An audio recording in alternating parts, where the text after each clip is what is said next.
Hi, I'm Chris Lucas, the Excavator Product Manager for JCB North America.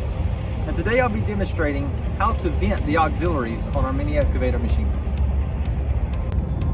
To vent the auxiliaries, you'll want to do this within 1 minute of shutting down your engine. As you're sitting in the machine with the engine off, lower your left-hand pod and turn your ignition switch to the first setting, which is just your own setting.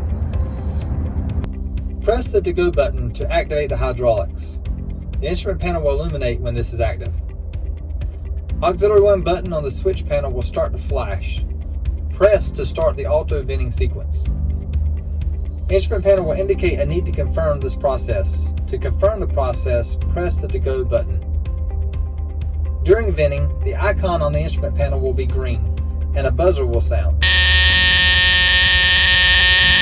Once complete, the buzzer will stop and the icon will disappear.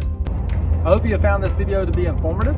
To find out more about our products, you can visit jcb.com or go to our YouTube channel at youtube.com/JCB North America.